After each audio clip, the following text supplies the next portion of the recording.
नमस्कार दोस्तों, मैं प्रतिभा। आप लोग का स्वागत है कृष्णावल्ली पीसीएस बाय प्रतिभा में। दोस्तों, हम यूपी ट्रिपल एससी पेट घटना चक्र एमसीक्यू स्टार्ट किए हैं, जो कि पेट एग्जाम के लिए महत्वपूर्ण है। इसमें हम भारतीय इतिहास से स्टार्ट किए हैं। भारतीय इतिहास में हम प्राचीन इतिहास, मध्यकालीन इतिहास एवं आधुनिक इतिहास, आधुनिक भारतीय इतिहास देख लिए थे। इसके बाद हम सिलेबस नंबर 2 भारतीय राष्ट्रीय आंदोलन स्टार्ट किए थे। भारतीय राष्ट्रीय आंदोलन में हम फर्स्ट पार्ट देख लिए थे। आज हमारा सेकंड पार्ट होगा। एक पार्ट और हम कराएंगे, 3 पार्ट में यह भी फिनिश हो जाएगा। दोस्तों, आप लोग वीडियो को लाइक एवं शेयर कर दिया करिए। चैनल सब्सक्राइब न किए हो तो कर लीजिए, और उन्हें तो ज़रूर शेयर किया करिए जिन्हें आवश्यकता है। तो चलिए हम स्टार्ट करते हैं। आप लोग को पीडीएफ चाहिए तो हमारा टेलीग्राम ग्रुप ज्वाइन कर सकते हैं। टेलीग्राम का लिंक आपको डिस्क्रिप्शन में मिल जाएगा। चलिए दोस्तों, हम स्टार्ट करते हैं।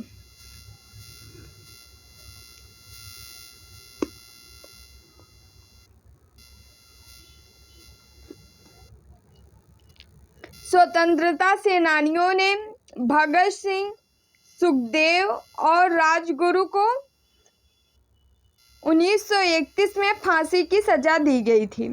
स्वतंत्रता सेनानियों में भगत सिंह, सुखदेव और राजगुरु को जो 1931 में फांसी की सजा दी गई है। डिटेल देखते हैं दोस्तों। Hindustan socialist Republican association HSRA के 2 सदस्यों भगत सिंह बटुकेश्वर दत्त को 8 अप्रैल 1929 को केंद्रीय असेंबली में बम फेंकने के आरोप में गिरफ्तार कर लिया गया। बाद में कुल 16 क्रांतिकारियों के ऊपर लाहौर षड्यंत्र कांड के अंतर्गत मुकदमा चलाया गया, जिसके अंतर्गत 23 मार्च 1931 को भगत सिंह, सुखदेव, राजगुरु को फांसी की सजा दी गई। अगला क्वेश्चन है हमारा। 18 अप्रैल 1930 को हुई चिटगांव शस्त्रागार छापे की घटना का नेतृत्व गणेश घोष ने किया था, जिसमें क्रांतिकारियों ने डंपारा में स्थित पुलिस शस्त्रागार पर कब्जा कर लिया था। इसका डिटेल देखते हैं। चिटगांव जिसे कहते हैं विद्रोह या छापे की घटना अप्रैल 1930 में सूर्य सेन, जिन्हें प्यार से मास्टर दा भी कहते हैं, के नेतृत्व में हुई थी, जिसमें चिटगांव वर्तमान बांग्लादेश में पुलिस और सहायक बलों के शस्त्रागार को लूटने का प्रयास किया गया था। घटना को अंजाम देने के लिए क्रांतिकारियों का एक समूह बनाया गया, जिसमें गणेश घोष, लोकीनाथ बल, अंबिका चक्रवर्ती, अनंत सिंह आदि शामिल थे। पूर्व निर्धारित योजना के तहत 18 अप्रैल 1930 को गणेश घोष की अगुवाई में 6 क्रांतिकारियों के एक समूह ने डंपारा में स्थित पुलिस शस्त्रागार पर कब्जा कर लिया था। दूसरा और लोकीनाथ बल के नेतृत्व में 10 युवा क्रांतिकारियों ने सैनिक शस्त्रागार पर कब्जा कर लिया था। खुदीराम बोस को ब्रिटिश न्यायाधीश मजिस्ट्रेट किंग्सफोर्ड की हत्या के प्रयास के लिए फांसी दी गई थी। खुदीराम बोस का जन्म बंगाल के मिदनापुर जिले में हबीबपुर गांव में हुआ था। बंगाल विभाजन के पश्चात अपनी छोटी उम्र में ही वह रिवॉल्यूशनरी पार्टी का सदस्य बनकर स्वतंत्रता आंदोलन में कूद पड़े। उसी समय बंगाल प्रेसिडेंसी का मजिस्ट्रेट किंग्सफोर्ड था, जो क्रांतिकारियों के साथ बहुत ही सख्ती से पेश आता था। अतः क्रांतिकारियों ने किंग्सफोर्ड को मारने की योजना बनाई। इस काम के लिए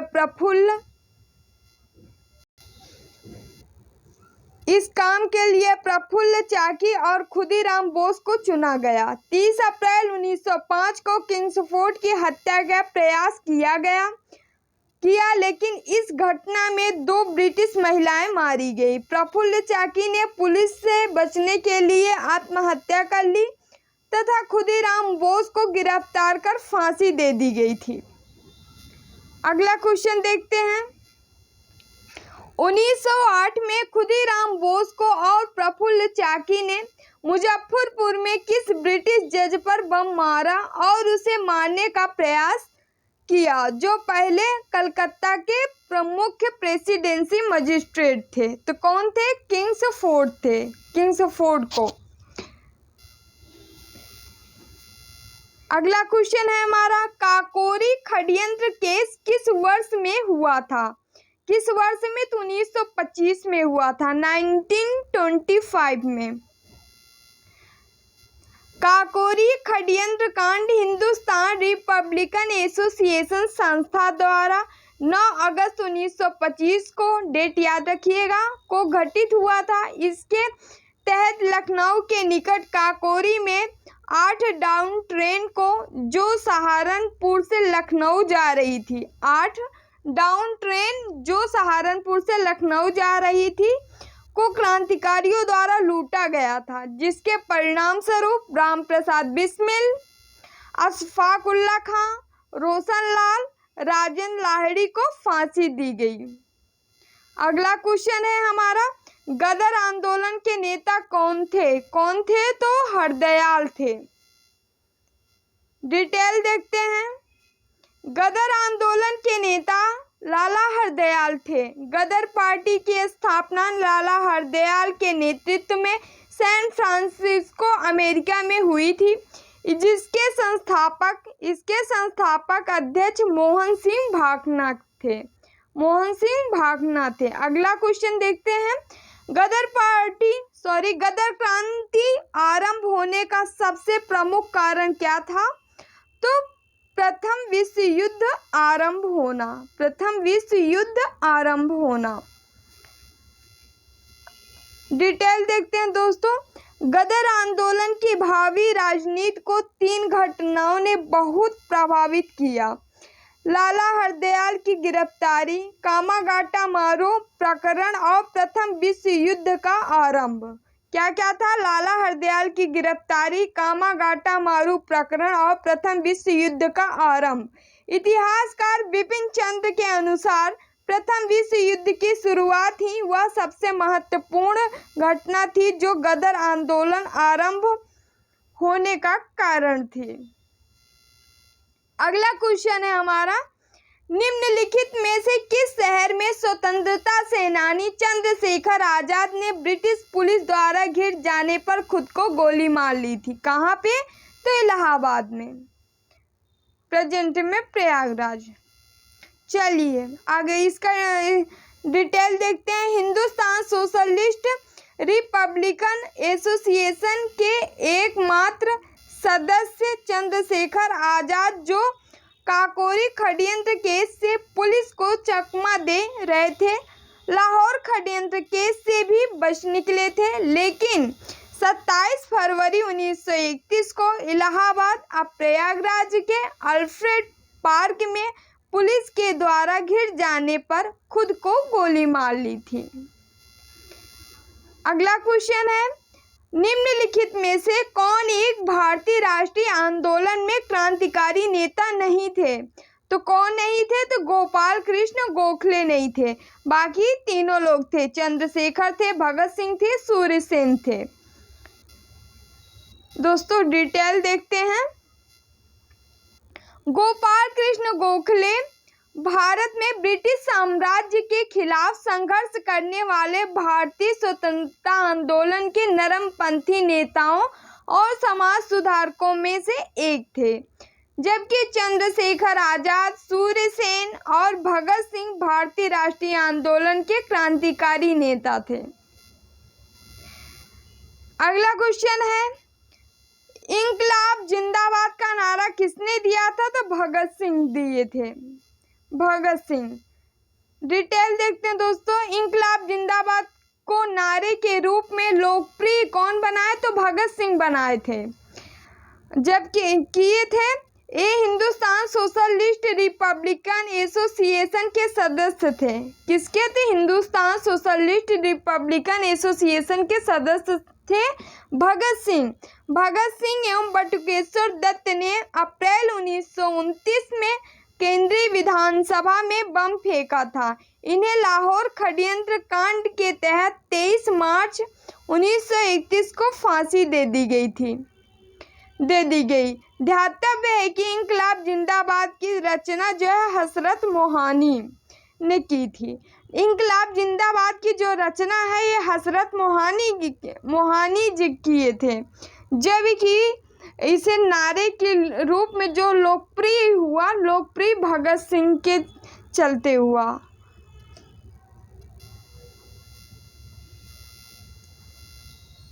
अगला क्वेश्चन है हमारा, इंकलाब जिंदाबाद का नारा किसने दिया था? तो किसने दिया था? तो भगत सिंह दिए थे।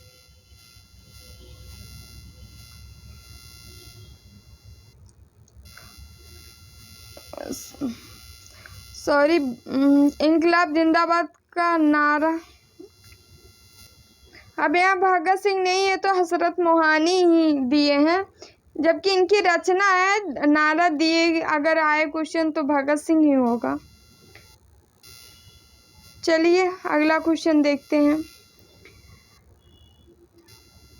भारत के भीतर और बाहर दोनों में क्रांतिकारी की सक्रिय भूमिका निभाने वाले एकमात्र भारतीय राजकुमार कौन थे?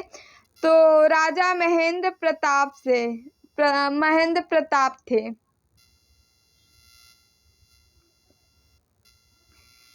भारत के भीतर और बाहर दोनों में क्रांतिकारी की सक्रिय भूमिका निभाने वाले एकमात्र भारतीय राजकुमार राजा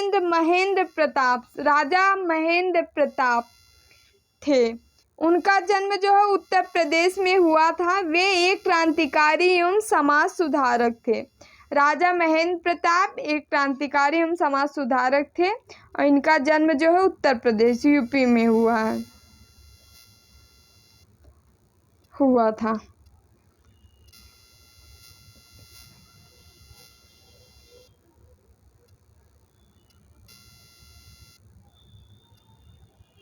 इसमें मिलान कर लेते हैं, इसमें बी सही है। राम प्रसाद बिस्मिल जो है काकोरी षड्यंत्र मामले से संबंधित थे, काकोरी षड्यंत्र से। उसके बाद जो है सूर्यसेन जो है चटगांव शस्त्रागार छापा से संबंधित हैं।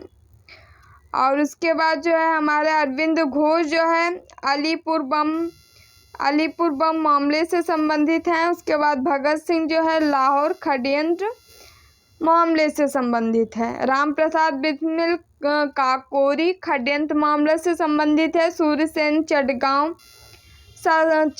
शस्त्रागार छापा से संबंधित है। अरविंद घोष जो है अलीपुर बम मामले से। भगत सिंह लाहौर षड्यंत्र मामले से। 2 सही है, बी ऑप्शन। डिटेल देख लीजिए। राम प्रसाद बिस्मिल काकोरी षड्यंत्र मामला, सूर्यसेन चटगांव शस्त्रागार छापा, अरविंद घोष अलीपुर बम मामला, भगत सिंह लाहौर षड्यंत्र मामला। आगे बढ़ते हैं। अपराधियों के रूप में नहीं बल्कि राजनीतिक बंदियों के रूप में इलाज की मांग करते हुए किस क्रांतिकारी की जेल में ही 64 दिन उपवास के बाद मृत्यु हो गई? जतिन दास की।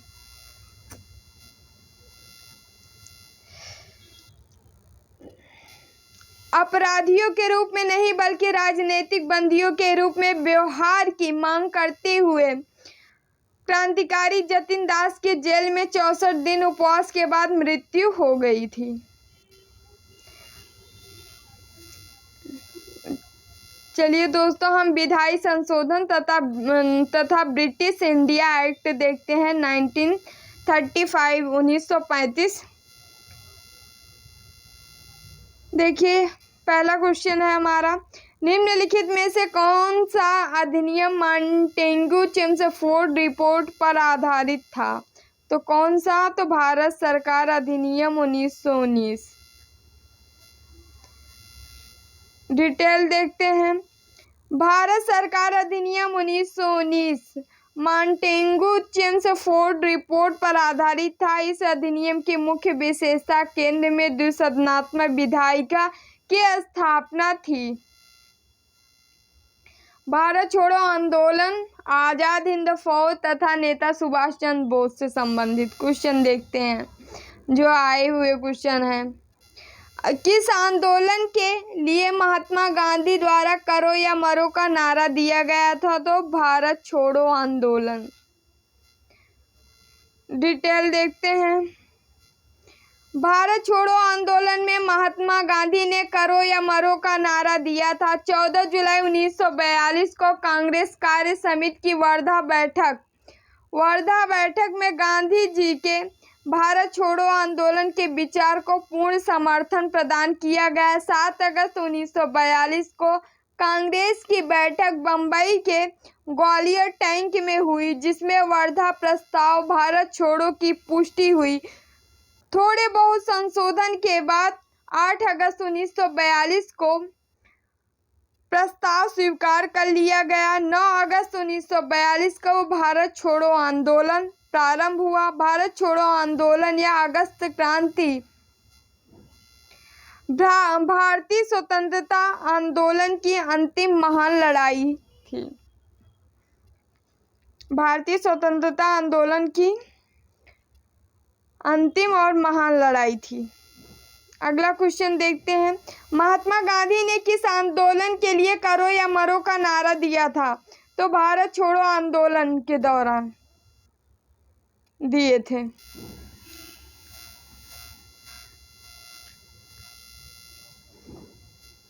भारत छोड़ो आंदोलन या अगस्त आंदोलन 8 अगस्त 1942 को महात्मा गांधी द्वारा अखिल भारतीय कांग्रेस समिति के मुंबई सत्र में चलाया गया एक आंदोलन था। अगला क्वेश्चन है, गांधी ने भारत छोड़ो आंदोलन कब शुरू किया था? तो 1942 में शुरू किए थे। अगला है, निम्नलिखित में से किसको लोकनायक के रूप में जाना जाता है? तो जयप्रकाश नारायण को लोकनायक के रूप में जाना जाता है। डिटेल देख लेते हैं। जयप्रकाश नारायण भारतीय स्वतंत्रता सेनानी और राजनेता थे। उन्हें लोकनायक के नाम से जाना जाता है। अगला क्वेश्चन है, निम्नलिखित में से किस नेता को नेताजी कहा जाता था? किसे? तो सुभाष चंद्र बोस को। डिटेल देखते हैं। सुभाष चंद्र बोस को नेताजी के उपनाम से भी जाना जाता है। जाने जाते थे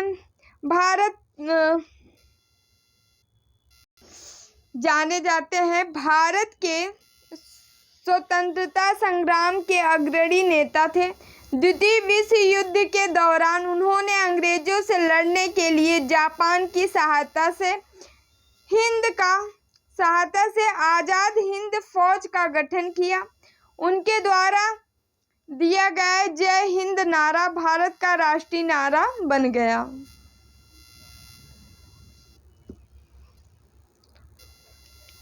किस स्वतंत्रता सेनानी ने महात्मा गांधी को पहली बार राष्ट्रपिता कहकर संबोधित किया था? तो कौन? सुभाष चंद्र बोस थे।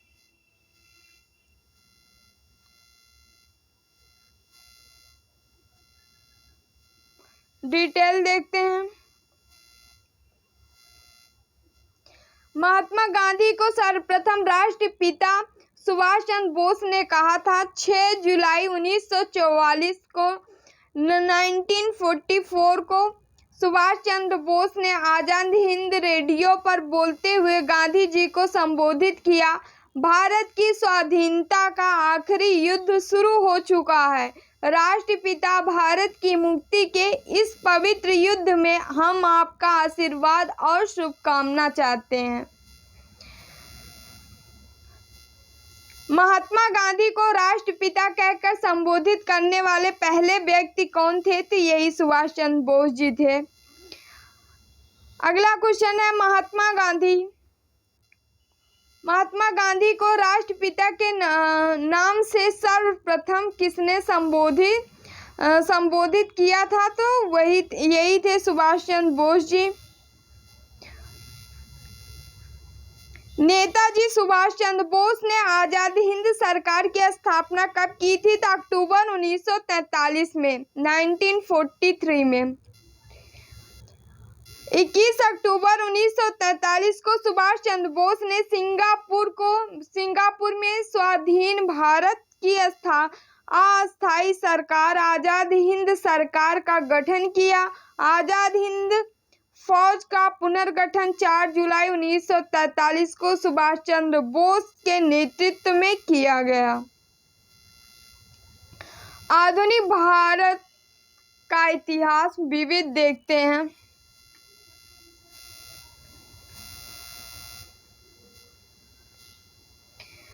निम्नलिखित में से किसे शेरे बलिया नाम से जाना जाता था? तो चित्तू पांडे को शेरे बलिया के नाम से जाना जाता था। डिटेल देखते हैं। प्रश्नगत विकल्पों में से चित्तू पांडे को शेरे बलिया के नाम से जाना जाता था। इन्होंने वर्ष 1942 के भारत छोड़ो आंदोलन के दौरान बलिया में समानांतर सरकार की स्थापना की थी।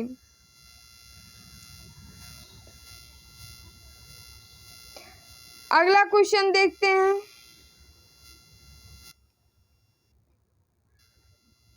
अनुभवी स्वतंत्रता सेनानी, लेखक और शिक्षाविद के.एम. मुंशी ने निम्नलिखित में से किस संगठन की स्थापना की थी?